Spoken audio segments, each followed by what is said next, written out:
There is a secret carved in the oldest stones of Kemet, a secret so carefully guarded that only the highest initiates of Thoth ever heard it spoken aloud. The priests called it the memory that walks behind you, the silent echo of who you were before your first breath and who you agreed to become long before your body was formed. For thousands of years, this ritual was hidden behind layers of myth, metaphor, and deliberate misdirection, not to keep you out, but to protect you from entering too soon. Because once you awaken this memory, once you pull on the golden thread connecting you to your forgotten origin, nothing in your life will remain the same. Your relationships will shift. Your desires will realign. Even the meaning of your suffering will rearrange itself into a pattern you never saw before. This ritual is not entertainment. It is not a curiosity.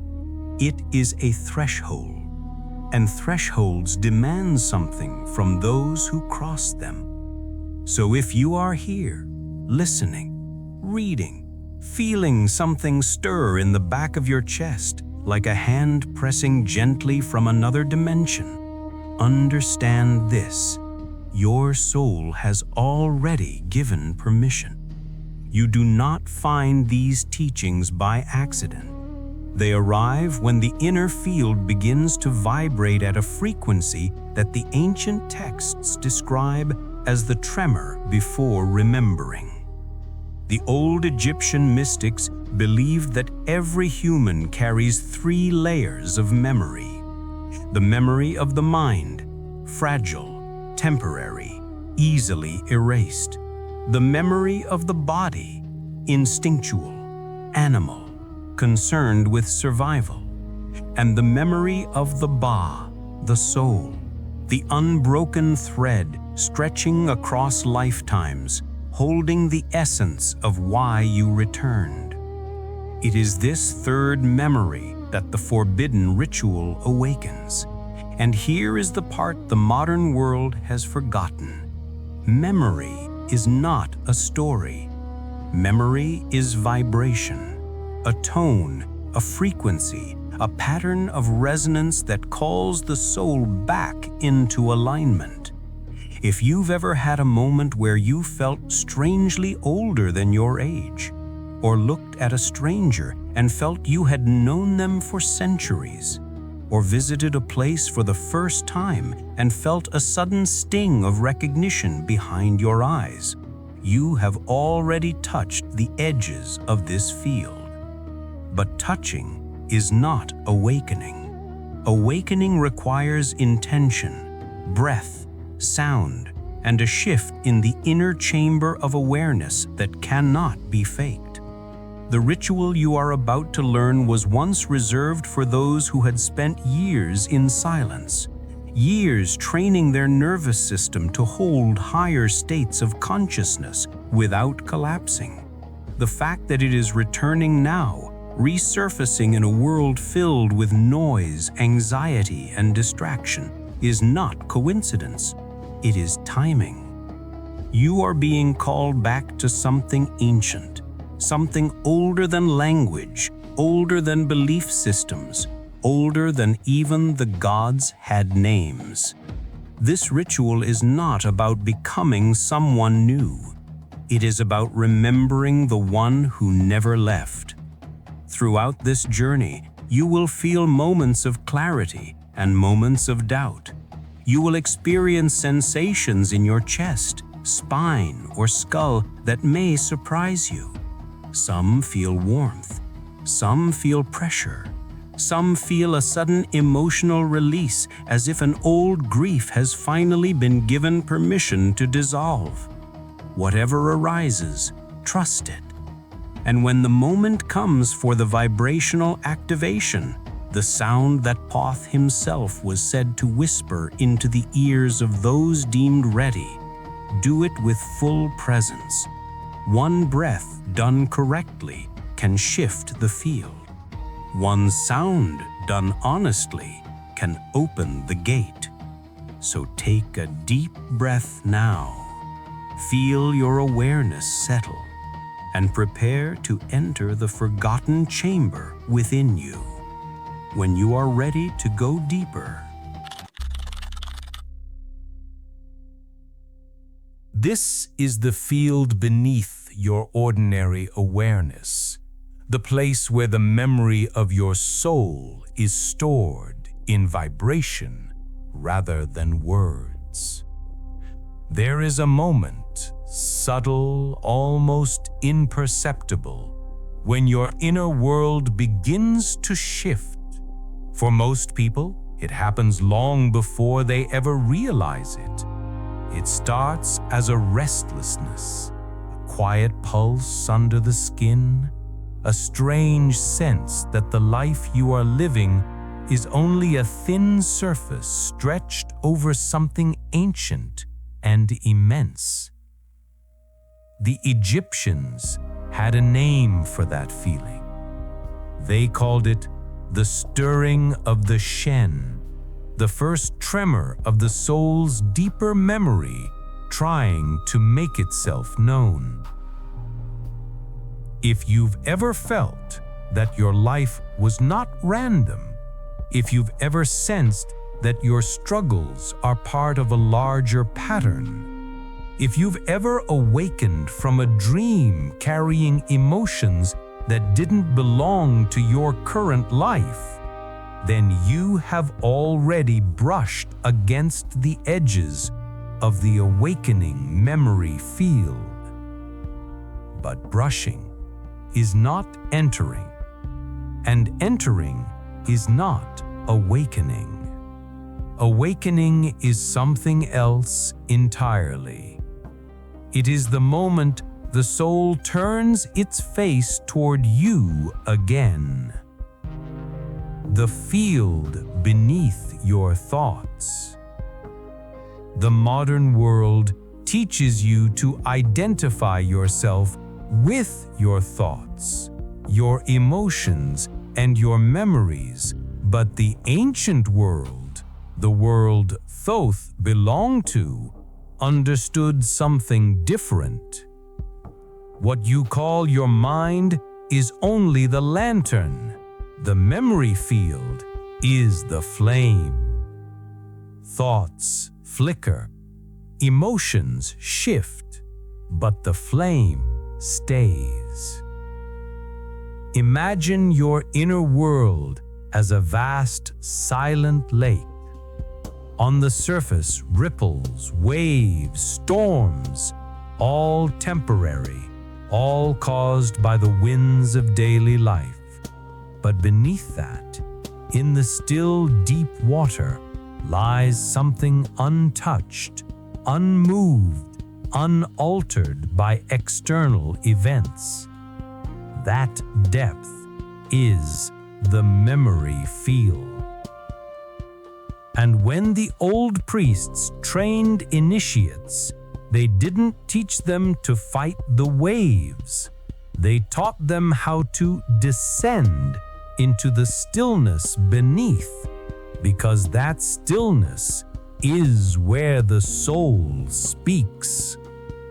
Not in language, not in images, but in resonance. The first door of remembering.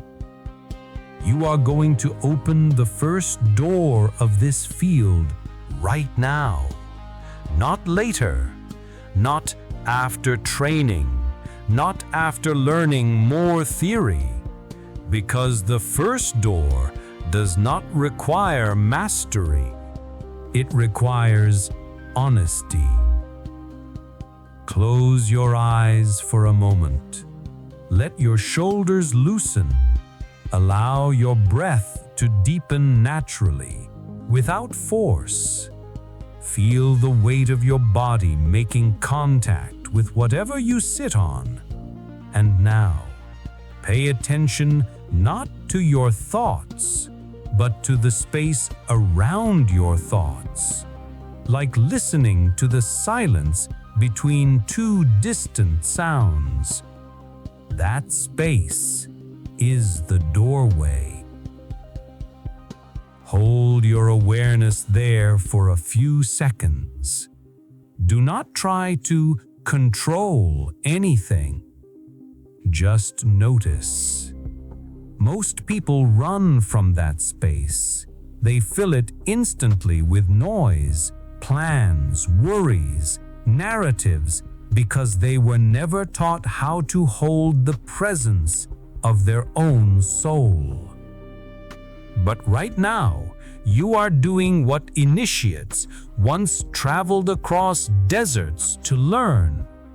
You are re-entering the chamber of the memory field. Do you feel how the body slightly softens? How your heart begins to settle? How the edges of your thoughts feel less sharp? These are not small things. These are the early signs of the inner gate responding. The science behind the mystery. Even though this ritual belongs to ancient mysticism, modern science accidentally supports parts of it. The memory field corresponds to what neuroscience calls the default mode network, the part of the brain tied to identity, autobiographical memory, self-referencing, and the sense of continuity across time. But here is the part modern science cannot explain. When people enter deep meditative states, the same states ancient priests used for initiation, the default mode network quieted dramatically, allowing access to deeper layers of memory and intuition. Some researchers compare it to opening a pathway between the conscious and subconscious mind. But the Egyptians went further. They believed the ritual opened a pathway not only through the subconscious, but through lifetimes. Science sees the brain. Mysticism sees the field that uses the brain. Both are correct in their own way, but the field is older. When the field begins to answer you back, there is an unmistakable moment when the memory field begins to answer you back. It is not dramatic. It is not accompanied by thunder or visions or divine voices. It is something much quieter and far more powerful.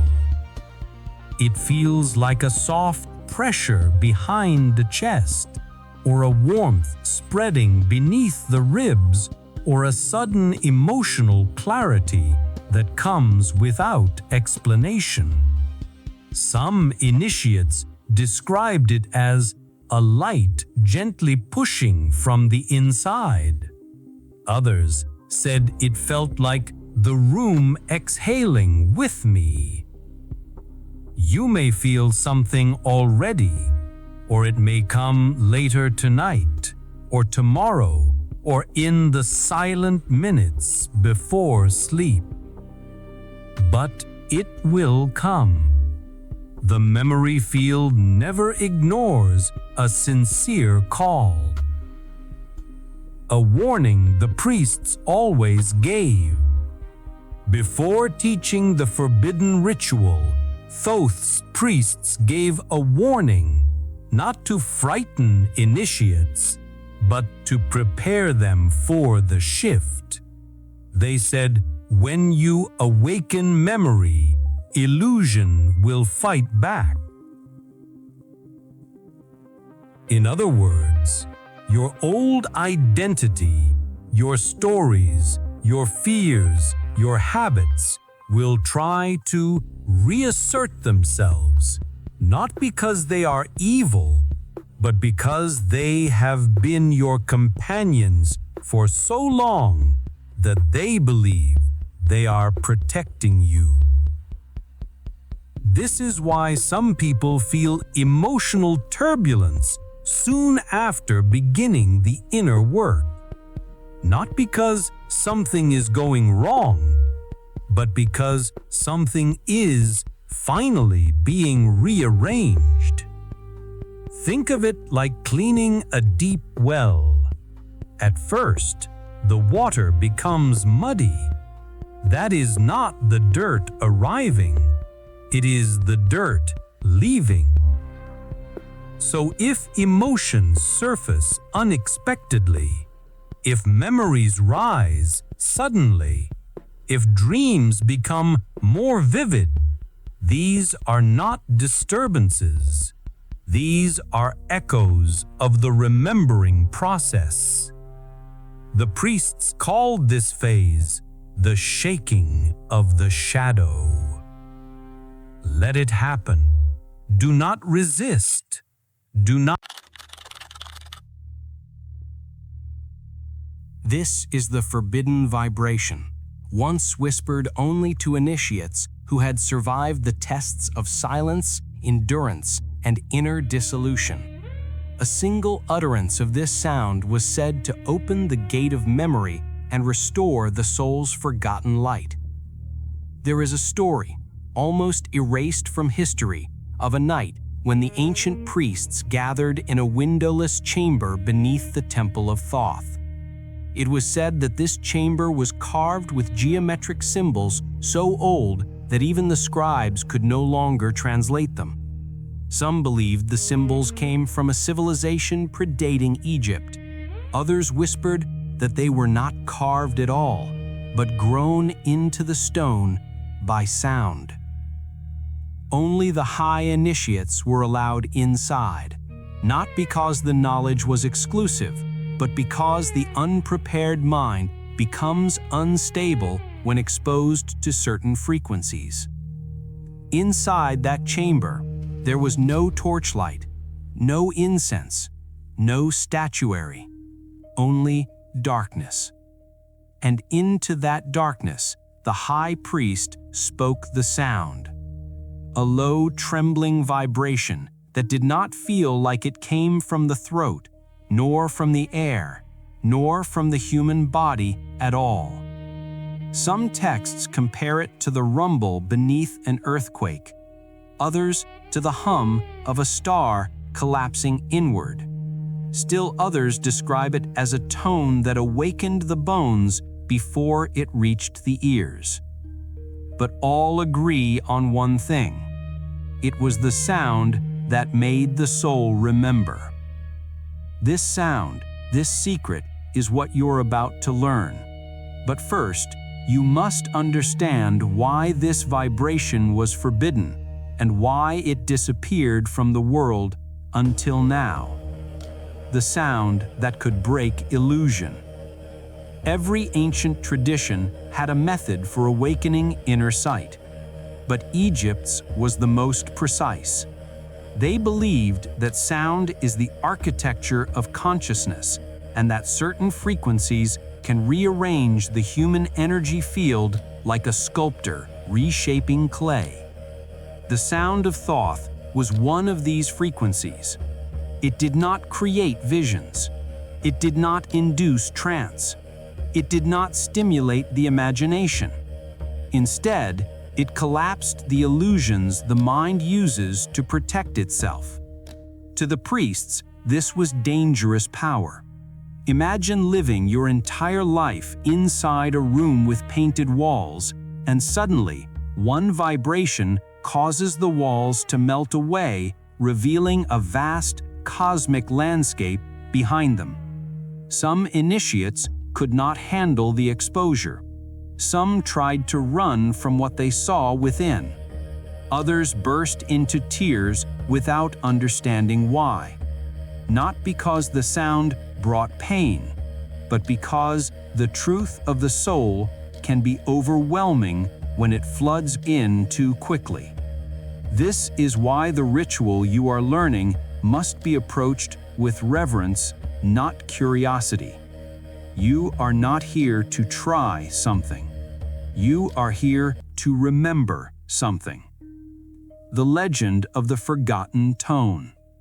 The oldest fragments of the emerald lineage claim that Thoth did not invent the sound. He discovered it. According to the legend, he found it in the silence between two breaths during a deep trance, when the veil between dimensions thinned. He listened. He imitated it. He preserved it. And for thousands of years, only those who completed the great inner trial were taught how to speak it. Some say the sound originally had 7 layers.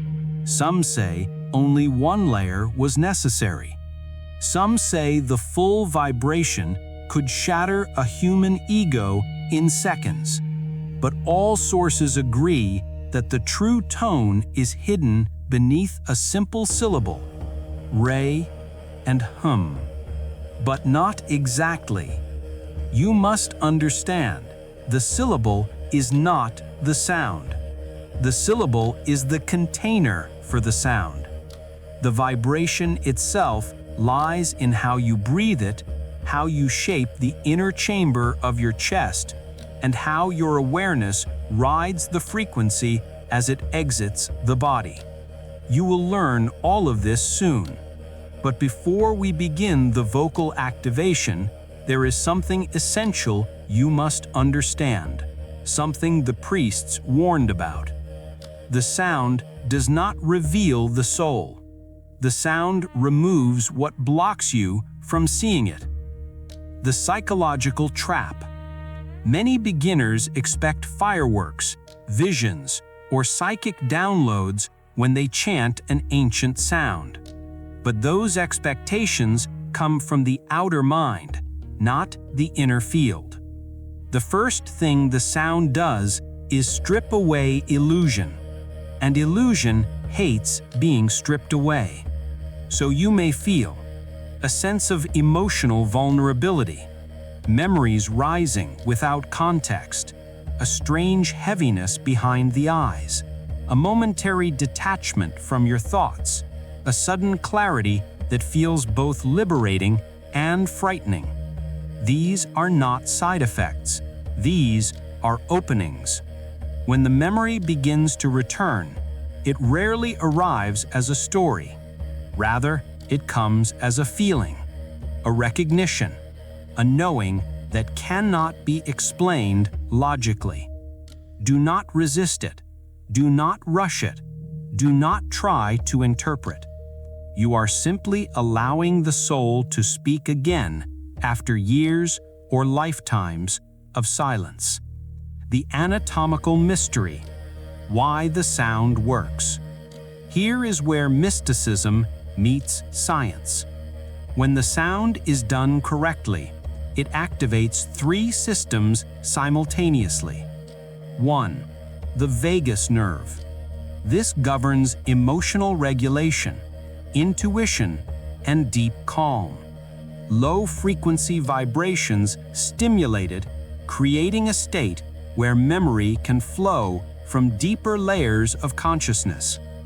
2. The pineal resonance chamber. Though small, the pineal gland is piezoelectric, meaning it responds to pressure and vibration. Chanting the ancient tone pressurizes the subtle fluids around it, creating flashes of perception. 3. The thoracic resonance field. Your chest is a natural amplifier. When the sound vibrates inside it, it creates a harmonic pattern that mirrors the soul frequency described in the Book of Coming Forth by Day. In ancient terms, the heart remembers, the mind receives, the soul awakens.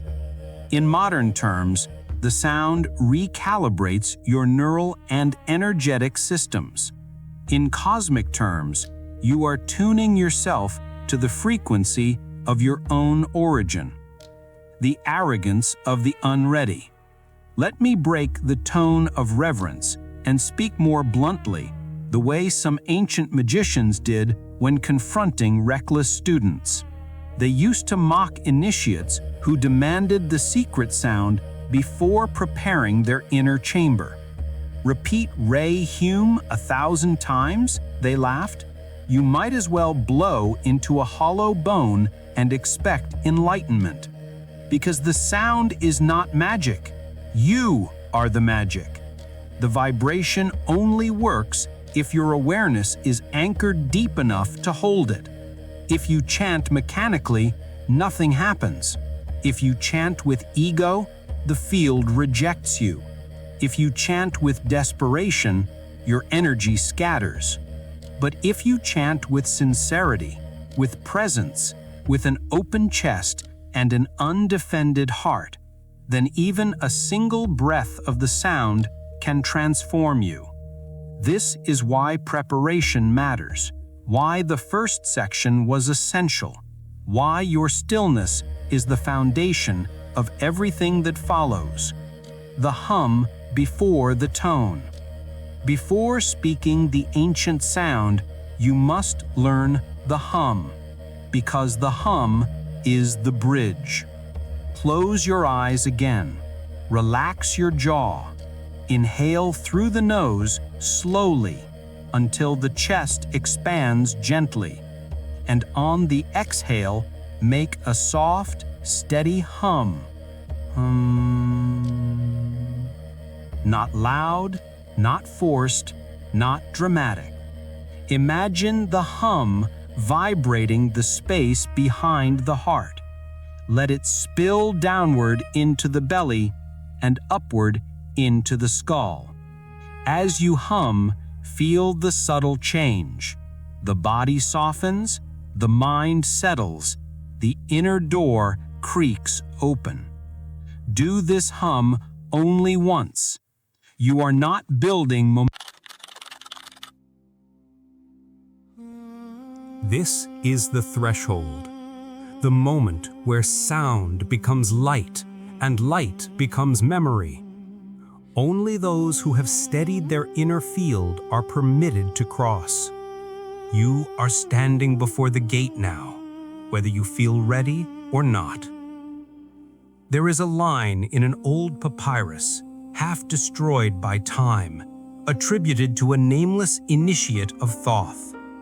It reads, "There comes a moment in every seeker's life when the soul steps forward and the mind must choose whether to follow."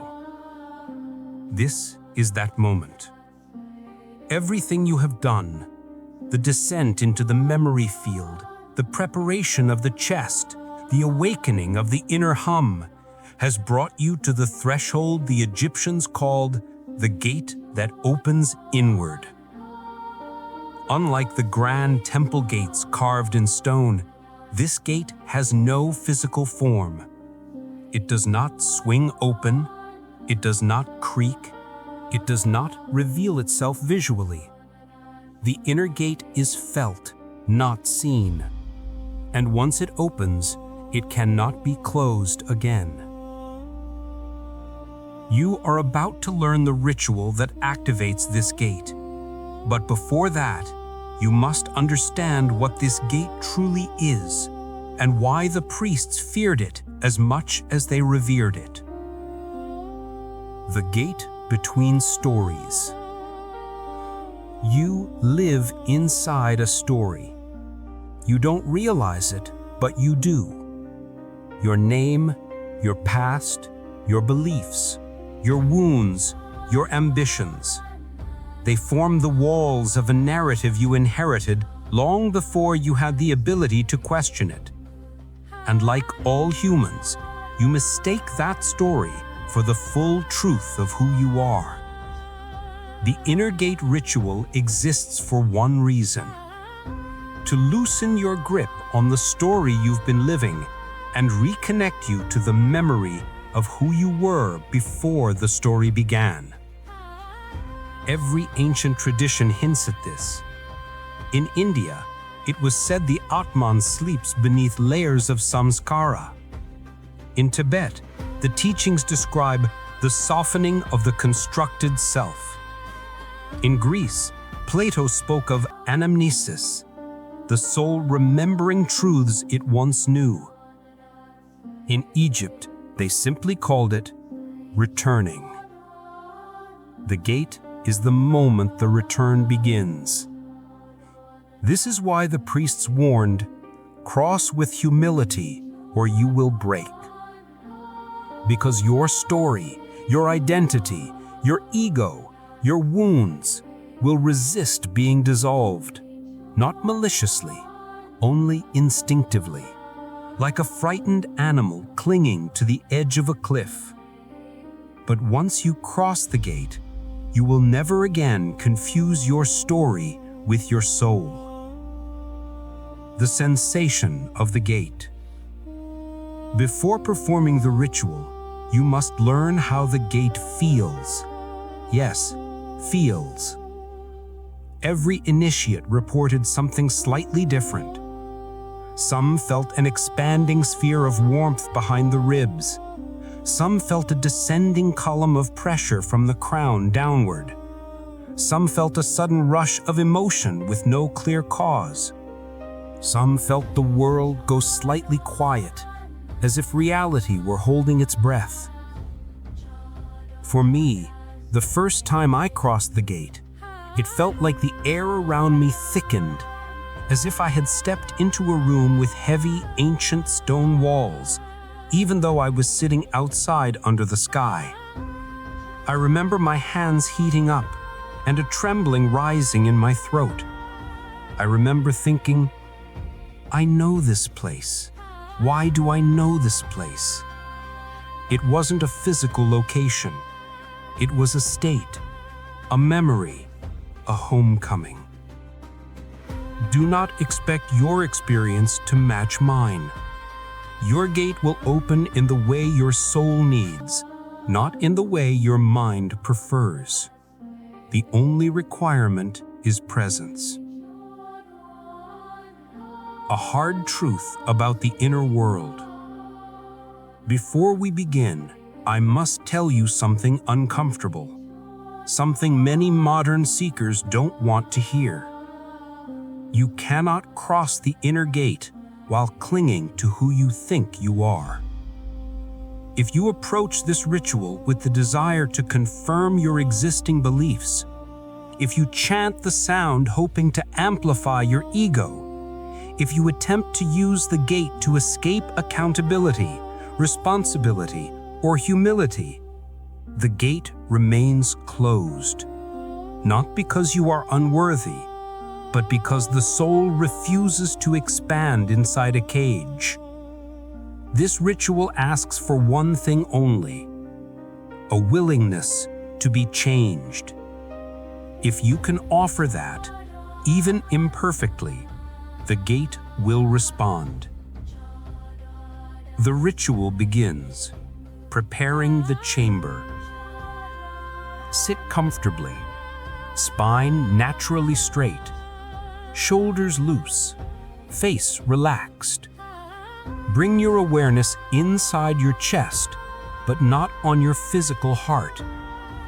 Go deeper into the soft, dark chamber behind the sternum. Imagine this chamber as an ancient inner temple, quiet, dimly lit, full of echoes from lifetimes you've forgotten. Now, take one slow breath. Feel your ribs expand gently. Feel the subtle shift inside the chest. You are entering the chamber of return. And now, a strange instruction. Do not try to calm your mind. Do not fight your thoughts. Do not force stillness. The inner gate does not open through suppression. It opens through awareness. Let your thoughts float by. Let your emotions move through. Let your body feel whatever it feels. You are not trying to change anything. You are simply taking attendance of your inner world. The inner gate respects honesty, not perfection. The gesture that unlocks the door. Every ancient ritual had a physical gesture, a mudra, that acted as a key. The inner gate ritual is no different. Here is the gesture. Place your dominant hand gently over the center of your chest. Let your fingers relax. Let the palm soften. Do not press. Do not apply force. Just touch. This gesture activates the heart resonance field, an energetic layer where emotional memory and spiritual memory overlap. When the hand meets the chest softly, the nervous system receives a signal that it is safe to open. Safety is the door. The sound is the key.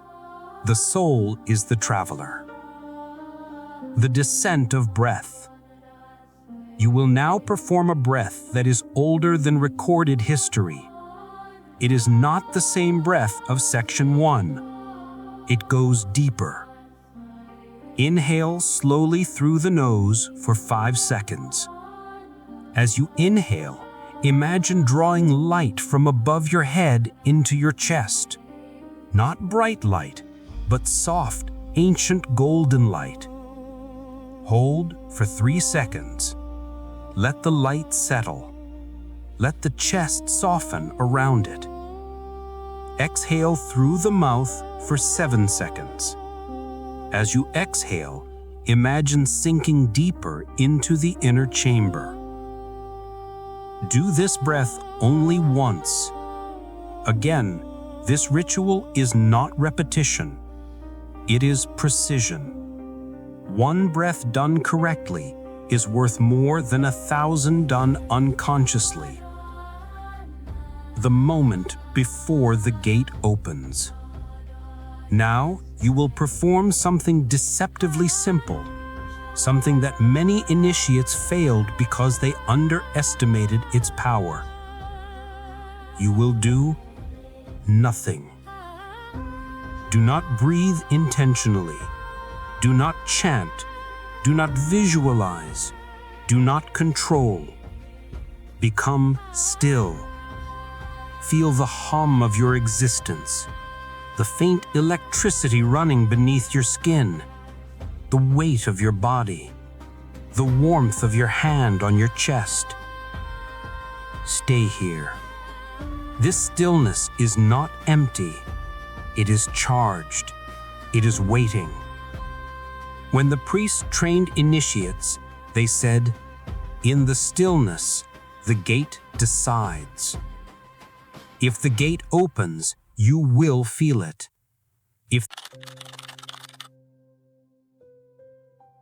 This is the final chamber, the place where remembering becomes becoming, where the soul newly awakened begins to reshape the life you once believed was unchangeable. Destiny is not written in stone. It is written in vibration, and vibration can be rewritten. There is a saying hidden in the 3rd tablet of Thoth, but rarely translated accurately. The moment a soul remembers itself, the threads of fate loosen. This was not poetry. It was instruction. The priests knew what modern people forget. Most of what you call destiny is not destiny at all. It is repetition, echo, unquestioned inheritance, loops of memory playing themselves out across years, decades, and generations. A mother's fear becomes a child's hesitation. A father's silence becomes a son's emotional armor. An ancestor's unhealed wound becomes a descendant's lifelong confusion. These patterns feel unbreakable because they are ancient. But once the memory field awakens, once the inner gate opens, these patterns become visible. And once visible, they can be changed. Not through force, not through willpower, not through affirmations or positive thinking, but through vibrational realignment. The same method used by the priests, the shamans, the mystics, and the alchemists of every ancient culture. This is what you will learn now. The misunderstanding of fate. People speak of destiny as if it were a prison, a written contract they never signed, but are somehow forced to obey. Ancient teachings disagreed. They believed destiny is a range, not a rule, a river, not a rope, a field of possibilities shaped by the soul's intention, but distorted by the mind's conditioning. Imagine your destiny as a vast landscape. Your childhood, your traumas, your beliefs, your environment, these form the pathways you walk automatically. But beyond these well-trodden paths lies untouched land, fields of potential, mountains of courage, lakes of clarity, truths you have never dared to approach. When the gate opens, the walls of the familiar dissolve. You see the landscape. You see the paths you didn't know existed. And you understand. You are not bound to the story you inherited. This realization is both terrifying and liberating. Terrifying because now you can no longer blame fate.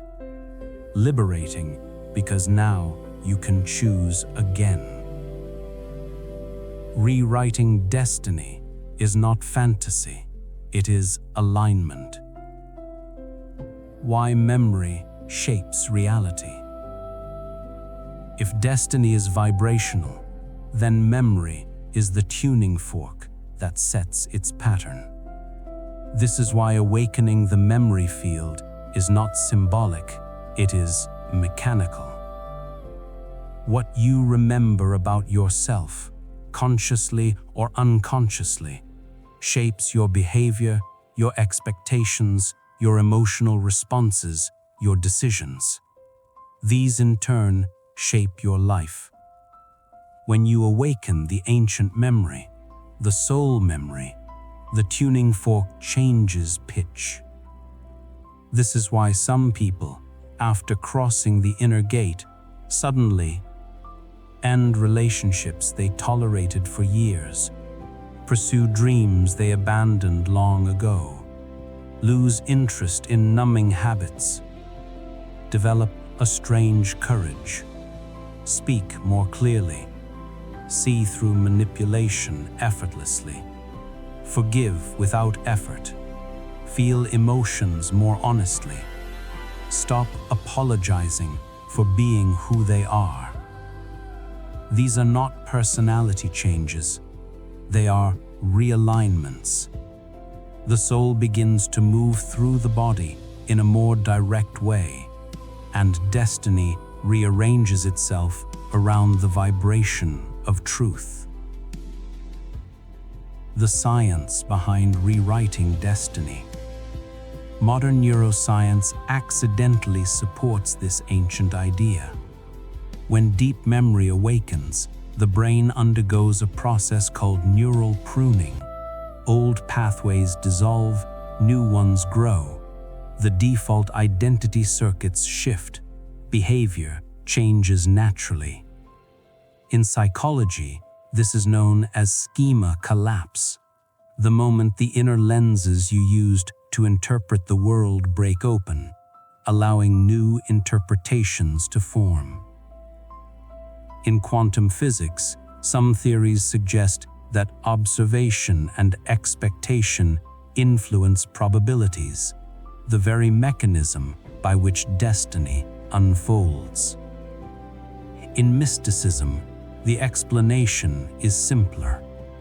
When the soul leads, reality follows. You are not fighting fate. You are tuning yourself to a different future. The ritual of rewriting destiny. To rewrite your destiny, you will perform the final ritual. It is not dramatic, not theatrical, not complex. It is a whisper, because destiny does not respond to noise. It responds to intention. Here is the ritual. Step 1. Enter stillness. Sit comfortably. Close your eyes. Place your dominant hand over your chest again. Breathe naturally. Let your awareness settle into the same inner chamber where the gate opened. Do not chant. Do not visualize. Do not try. Just be. Step 2. Find the thread. Recall, not mentally, but energetically, the subtle memory you felt earlier, a sensation, a warmth, a recognition. This is the memory thread. Touch it with awareness. Do not force it. Do not analyze it. Just acknowledge it. Step 3. Speak the silent command. Every tradition has a command given during rites of initiation. In Egypt, it was, "Let what is mine return." In Tibet, it was, "I remember myself." In India, Soham, "I am that." You may use any of these or none, but for the ritual of rewriting destiny, you will speak a different phrase, a phrase forbidden to outsiders. The phrase is, "I step into the life that was waiting for me." Say it internally, not out loud. Feel the vibration move through your chest. Feel how the memory thread responds. Feel the inner field shift, slightly, subtly, like the first movement of a tide. Step 4. Offer the exchange. Destiny does not rewrite itself without an exchange. You must let go of something. Not physically, energetically. It may be a belief, a fear, a regret, a mask, a wound, a habit you've outgrown. Let it rise into awareness. Let it come to the surface. Do not push. Do not choose. Let the soul decide. When it appears, whisper inwardly, "You may go," and breathe. When the exhale is complete, you have made the exchange. Now, place your awareness a few inches above your head. Imagine or feel a soft column of light descending, settling into your chest, merging with your breath. This is the ceiling.